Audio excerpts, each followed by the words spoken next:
Hi guys. इस video में मैं आपको बताऊंगा कि आप गेट का प्रिपरेशन कैसे कर सकते हैं और कैसे अच्छा रैंक ला सकते हैं। कि आप कैसे एक एवरेज स्टूडेंट से आप एक गेट के अच्छे रैंक होल्डर हो सकते हैं। इस वीडियो में मैं आपको अपना पर्सनल एक्सपीरियंस शेयर करने जा रहा हूँ, जिसमें कि मैं भी एक एवरेज स्टूडेंट था और फिर मैंने बहुत अच्छा गेट का रैंक लाया। तो इस वीडियो में हम देखने जा रहे हैं कि क्या-क्या डिफिकल्टीज आएंगी जब हम गेट का प्रिपरेशन करेंगे और उसको कैसे ओवरकम करना है। ठीक है? तो सबसे पहले हम चलते हैं, देखते हैं कि क्या-क्या डिफिकल्टीज आएंगी। जो सबसे पहले जो प्रॉब्लम्स आएगा, जैसे ही आप गेट का अगर फॉर्म अप्लाई करेंगे और उसके बाद जब आप सब्जेक्ट्स पे जाएंगे तो देखेंगे बहुत सारे सब्जेक्ट्स हैं। ठीक है? अगर हम सिर्फ मैकेनिकल का एग्जांपल लें तो मैकेनिकल के लिए 12 सब्जेक्ट्स हैं। अब इस 12 सब्जेक्ट से कितने सारे फॉर्मूले होंगे? लगभग 2500 फॉर्मूले हैं। अब इस फॉर्मूले को याद कैसे रहेगा, राइट? तो मैं यहाँ पे फॉर्मूले की बात क्यों कर रहा हूँ, क्योंकि आप देखेंगे कि कोई भी गेट क्वेश्चन आप उठाओ तो कहीं ना कहीं फॉर्मूला डायरेक्टली और इनडायरेक्टली रिलेटेड रहता है। ठीक है? इनफैक्ट बहुत सारे ऐसे भी क्वेश्चंस रहते हैं कि डायरेक्टली फॉर्मूला बेस्ड रहता है, कि आप उसमें फॉर्मूला सही फॉर्मूला लगाए, कैलकुलेशन किए और आंसर सेलेक्ट किए, राइट? लेकिन आखिर ये 2500 फॉर्मूले कैसे याद रहेगा? बहुत मतलब पहाड़ जैसा फॉर्मूला है। 2500, उसके बाद इसका रिवीजन। इट्स ऐसा नहीं कि बहुत इजी चीज है, लेकिन बहुत डिफिकल्ट भी नहीं है। मैं आपको बताऊंगा कैसे आप याद कर सकते हैं और कैसे ये 12 सब्जेक्ट्स को भी आप पढ़ सकते हैं। ओके। दूसरा जो आप प्रॉब्लम आएगा वो आएगी करेक्ट मेथड ऑफ प्रिपरेशन। आखिर ठीक है, 12 सब्जेक्ट्स तो है, लेकिन आखिर स्टार्ट कहाँ से करेंगे, कैसे करेंगे, है ना? मन कैसे लगेगा? ठीक है? और वो भी टाइम भी कम है। तो वो सब चीज़ मैं आपको बताऊँगा कि करेक्ट मेथड ऑफ प्रिपरेशन क्या है, स्मार्टनेस क्या चाहिए और आपको स्टडी मटेरियल के लिए कहाँ क्या करना है, कहाँ जाना है। ठीक है? जो नेक्स्ट प्रॉब्लम फेस करेंगे वो है कॉन्फिडेंस। ये बहुत बड़ी चीज़ है भैया। इसलिए बोल रहा हूँ क्योंकि जैसे ही आप गेट का प्रिपरेशन स्टार्ट करेंगे, आपका कॉन्फिडेंस लूज़ होते जाएगा। आपको लगेगा कि यार छोड़ देते हैं इस साल, नेक्स्ट नेक्स्ट ईयर फिर से ट्राई करेंगे। लेकिन ये जो 1 साल होता है ना, बहुत बड़ी चीज़ होती है। तो गिव अप नहीं करना है। ये कॉन्फिडेंस आपका कैसे बिल्डअप होगा, मैं आपको बताऊँगा। मेरा भी हुआ था, कॉन्फिडेंस लूज़ हुआ था, लगा था कि यार नहीं हो पाएगा। जैसे-जैसे एग्ज़ाम नज़दीक आता जाता है ना, कॉन्फिडेंस उतना लूज़ होते जाता है। लेकिन वही टाइम है ना, जब आपको कॉन्फिडेंस को अपने साथ रखना है, इंटरेस्ट बनाए रखना है, तो काफ़ी अच्छे रैंक आ जाते हैं। डोंट वरी, कैसे कॉन्फिडेंस बिल्डअप होगा, क्या करना है उसके लिए मैं वो चीज़ बताऊँगा। नेक्स्ट चीज़ है टाइम लिमिट। टाइम लिमिट आप देखेंगे कितने टोटल क्वेश्चंस आते हैं गेट में। टोटल 55 क्वेश्चंस है और हमारे पास टाइम कितने हैं? सिर्फ 3 आवर्स। क्या ये 3 आवर्स में ये 55 क्वेश्चंस को एनालाइज करना है, सही कॉन्सेप्ट यूज करने हैं, सही फॉर्मूला लगाना है, उसके बाद कैलकुलेशन करना है, उसके बाद फिर ये चेक करना है, क्रॉस चेक करना है कि आपका जो सोल्यूशन है वो सही है कि नहीं है। नहीं तो नेगेटिव मार्किंग भी तो हो सकता है ना, राइट? तो ये सारी चीज आपको 3 घंटे में करने हैं। क्या ये फिजिबल है? बिल्कुल है। बस एक सही डायरेक्शन की, सही तरीके की जरूरत है इसके लिए। ठीक है? तो इसके लिए कैसे ओवरकम करना है, क्या करना है, वो चीज मैं आपको बताऊंगा। और जो लास्ट, जो सबसे बड़ी डिफिकल्टी आती है वो है कॉम्पिटिटर्स। अगर आपके साथ आप एक आपके ही डिपार्टमेंट में किसी ने गेट का फॉर्म भरा है, आपके दोस्त ने या आपके रिलेटिव्स ने, तो वो भी आपका कॉम्पिटिटर है। क्योंकि ये सेमेस्टर का एग्जाम नहीं है कि दोनों को सेम मार्क्स आ गए, सेम रैंक आ गया। नहीं, यहाँ पर ये है कि कंपटीशन होता है। ठीक है? तो अगर हम सिर्फ मैकेनिकल का लेके चले तो सिर्फ मैकेनिकल में कितने फॉर्म्स भरते हैं लोग? अगर देखेंगे तो अराउंड 2.5 lakhs प्लस। ये 2.5 लाख लोग जो होते हैं वो सिर्फ मैकेनिकल डिपार्टमेंट में अप्लाई करते हैं। तो आपके कॉम्पिटिटर कितने हो गए? 2.5 लाख लोग। अगर आपको अच्छी रैंक लानी है, अच्छी रैंक मतलब है कि अच्छी जगह एडमिशन लेना है या फिर आपको अच्छी जगह जॉब चाहिए, तो आपको अंडर 1000 रैंक लाना होगा। This is must. नहीं तो फिर सिर्फ गेट क्वालिफाई करके रह जाएंगे और उससे कुछ खास फर्क पड़ने वाला नहीं है। ठीक है? लेकिन अगर अच्छी जगह एडमिशन चाहिए या अच्छी जॉब चाहिए, तो अंडर 1000 रैंक इज मस्ट। अब इतने सारे कॉम्पिटिटर है, क्या ये पॉसिबल है अंडर 1000 रैंक लाना ऑल ओवर इंडिया में? पॉसिबल है, क्योंकि ये जो 2.5 लाख लोग जो अप्लाई करते हैं, एक्चुअली में इतने कॉम्पिटिटर होते नहीं हैं, बहुत कम होते हैं। कैसे होते हैं वो मैं आपको बताऊंगा। तो ठीक है, इतने सारे डिफिकल्टीज तो है, लेकिन डिफिकल्टीज है तो उसका सोल्यूशन भी होगा, है ना। सो क्या सोल्यूशन है, आगे चलते हैं देखते हैं। सो हमने देखा क्या क्या डिफिकल्टीज आती है जब आप गेट का प्रिपरेशन करते हैं, तो अब उसके सोल्यूशन क्या है वो देखते हैं। तो सबसे पहला हम जो प्रॉब्लम उठाते हैं वो है सब्जेक्ट। तो हमने सब्जेक्ट्स में देखा था, अगर मैकेनिकल डिपार्टमेंट है तो करीब 12 सब्जेक्ट हैं, राइट। तो इस 12 सब्जेक्ट में आपको कौन सा सब्जेक्ट उठाना है? क्या ऐसा है कि जो मैन्युफैक्चरिंग है सबसे ज्यादा मार्क्स का है, क्या इसको उठाना है, या मैकेनिक्स से सबसे कम मार्क्स का है, इसको उठाना है? ठीक है, तो आखिर कैसे आप ये डिसाइड करोगे? ठीक है, तो उसके लिए क्या सोल्यूशन है कि आपको अपना फेवरेट सब्जेक्ट लेना है।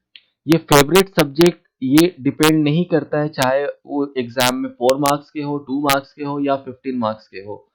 ये फेवरेट सब्जेक्ट इसलिए चाहिए क्योंकि इससे आपको इंटरेस्ट जगाना है।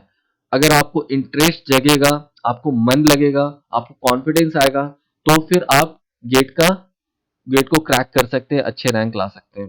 सबसे पहले इंटरेस्ट जगाना बहुत जरूरी है। तो आई एम सॉरी, जो एवरेज स्टूडेंट्स होते हैं वो सबसे ज्यादा उनमें प्रॉब्लम होता है कि इंटरेस्ट नहीं बनता है। जो ऑलरेडी टॉपर है उनका तो ऑलरेडी मतलब अच्छा नॉलेज है, अच्छा ये है, राइट। लेकिन एक एवरेज स्टूडेंट्स को अगर पढ़ना है, अगर अच्छे रैंक चाहिए, तो सबसे पहले इंटरेस्ट लाना है ना। तो आपने फेवरेट सब्जेक्ट उठाया। मान लीजिए आपका फेवरेट सब्जेक्ट है स्ट्रेंथ ऑफ मटेरियल। अब स्ट्रेंथ ऑफ मटेरियल की कोई अगर आप बुक उठाएं तो 600-700 पेज की बुक होती है, तो क्या आपको वो पूरा पढ़ना है? नहीं। आपको साइड में सिलेबस रखना है, जो भी गेट का सिलेबस है वो साइड में रखें। लेकिन अब सिलेबस में भी आप देखोगे कि बस एक टॉपिक दे देता है, लेकिन इस टॉपिक का डेप्थ क्या है वो कैसे पता चलेगा? वो पता चलेगा पास्ट 10 ईयर्स के क्वेश्चन से। पास्ट 10 ईयर्स या पास्ट 15 ईयर्स के क्वेश्चन, डिपेंडिंग कि आपके पास कितना टाइम है। ये क्वेश्चन से आपको पता चलेगा कि कोई भी टॉपिक का डेप्थ क्या है, कहाँ तक पढ़ना है, हमें कितना नॉलेज गेन करना है ना।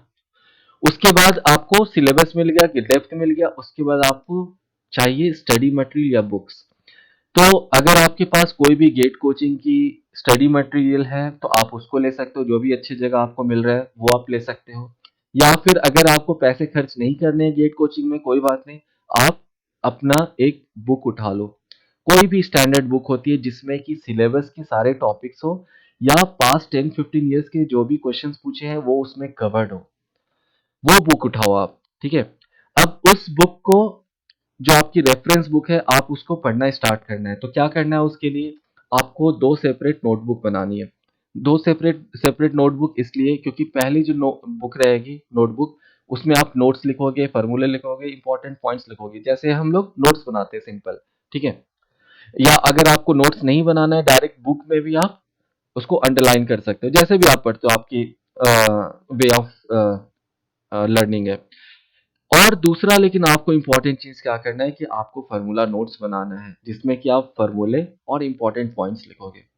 ठीक है, ये बहुत जरूरी है। क्यों? क्योंकि जब आप रिवीजन करने जाओगे तो ये नोट्स जो होता है काफी मोटी बुक हो जाती है, नोटबुक काफी बड़ी हो जाती है, लेकिन फार्मूला 2-4 पेज का होता है ना। तो इसलिए इसको रिवाइज करना बहुत इजी होता है इन कंपैरिजन ये पूरा। ठीक है, तो इसमें सारे इंपॉर्टेंट पॉइंट्स और सारे फार्मूले लिखने हैं। ये हो है आपका जब मन लगाने के लिए फेवरेट सब्जेक्ट उठाए, और ये है तैयारी करने का तरीका। उसके बाद फिर एक सब्जेक्ट खत्म, दूसरा सब्जेक्ट उठाए। बहुत सारे स्टूडेंट्स हैं जो कि साथ में 2 सब्जेक्ट या 3 सब्जेक्ट पढ़ते हैं एक साथ, वो भी आप कर सकते हो, तो जैसे आपको इजी लगे। लेकिन हाँ, बहुत सारे स्टूडेंट्स ये भी सोचते हैं कि आउट ऑफ 12 सब्जेक्ट जो है उसमें से 10 सब्जेक्ट करते हैं, 2 सब्जेक्ट छोड़ देते हैं।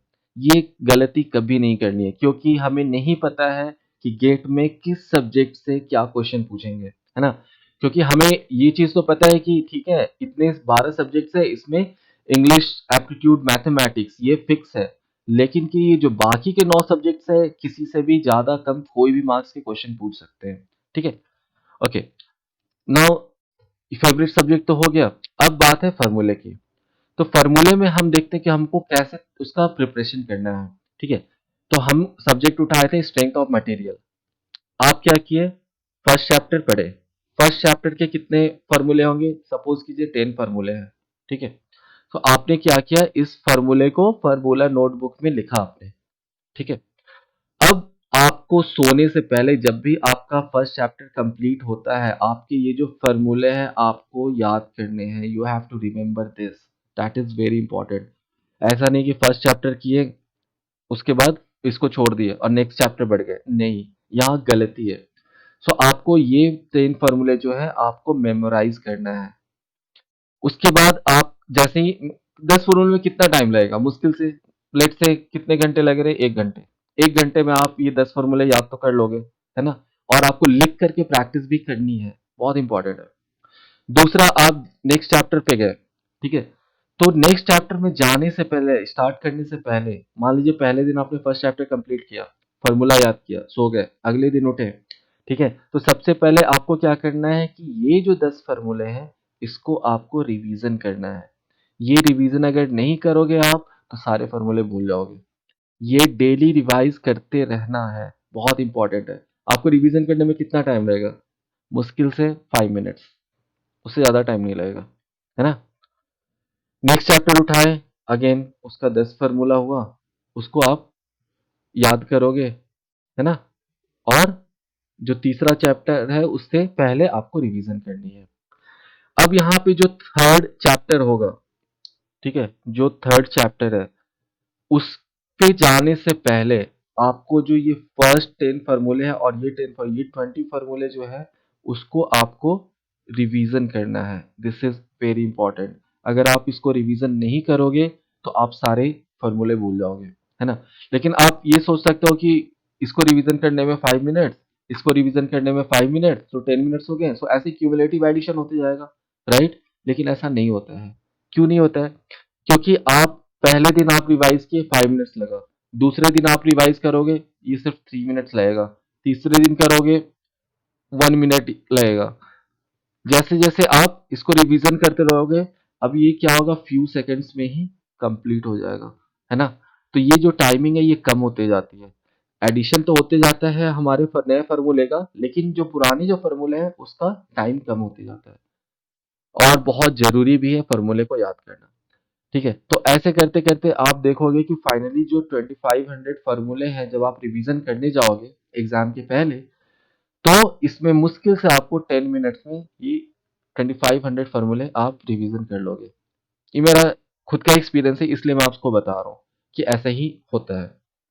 ओके, तो फार्मूले की बात हो गई। अब चलते हैं नेक्स्ट चीज पे, कॉन्फिडेंस। तो मैंने बताया था कि जैसे जैसे जैसे जैसे आप स्टार्ट करोगे प्रिपरेशन करना, तो कुछ दिन बाद क्या होता है, कॉन्फिडेंस लूज होता है ना। तो कॉन्फिडेंस को आपको बिल्डअप कैसे करना है? तो कॉन्फिडेंस बिल्डअप करने के लिए क्या है, देखते हैं एक एग्जांपल। तो आपने उठाया था स्ट्रेंथ ऑफ मटेरियल सब्जेक्ट, ठीक है। आपने फर्स्ट चैप्टर किया, फार्मूला लिखा, फार्मूला याद किए। अब यहाँ पर क्या करना है कि आपको जो पास्ट पास्ट गेट क्वेश्चंस हैं, आपको इसको सॉल्व करना है। पास्ट 10 ईयर्स के या फिर 15 ईयर्स के आप कोई भी गेट के प्रॉब्लम उठा लो जो कि फर्स्ट चैप्टर से रिलेटेड है, उसको सॉल्व करो। आपका पहला क्वेश्चन अगर आपका सॉल्व हो जाता है without looking at the solution, तो आपका कॉन्फिडेंस बहुत हाई हो जाएगा, ठीक है। आप पहला क्वेश्चन सॉल्व किए विदाउट लुकिंग एट सोल्यूशन, आपका कॉन्फिडेंस हाई हुआ, थोड़ा सा इंटरेस्ट जगा कि आप कर सकते हो। दूसरा करोगे और ज्यादा जगेगा, तीसरा और ज्यादा। तो ये बहुत जरूरी होता है इसको सॉल्व करना without looking at the solution, आपको कॉन्फिडेंस बिल्डअप करना है। तो ये फर्स्ट चैप्टर के साथ किए, फिर नेक्स्ट चैप्टर के साथ किए, है ना। तो ये बहुत जल्दी पूरा कॉन्फिडेंस बिल्डअप हो जाता है। एक और चीज कि जैसे जैसे एग्जाम नजदीक आते जाती है, उस समय भी क्या होता है, कॉन्फिडेंस लूज होता है, लगता है कि नहीं यार इस साल नहीं, नेक्स्ट ईयर ट्राई करते हैं। मेरे साथ भी हुआ था, मुझे भी लगा था यार इस बार नहीं हो पाएगा, नेक्स्ट ईयर करते हैं। लेकिन हमेशा याद रखना कि 1 साल का जो गैप होता है ना, ये बहुत डिफिकल्ट होता है इस लाइफ को जीना। क्योंकि आपको इनडायरेक्टली बहुत लोग ताना मारने वाले भी होंगे, आपके फ्रेंड्स, आपके फैमिली, यहाँ तक कि आपके पेरेंट्स भी बहुत लोग ताना मारने के लिए होंगे कि ठीक है तुमसे तो नहीं हो पाया, अगला साल पता नहीं क्या कर लोगे, है ना। तो अगर ट्राई करना कि एक ही बार में गेट को क्लियर करना है, अगर ताना नहीं सुनना है, तो वो फेज बहुत गंदा होता है, ठीक है। एनीवे, कॉन्फिडेंस आपको बिल्डअप रखना है।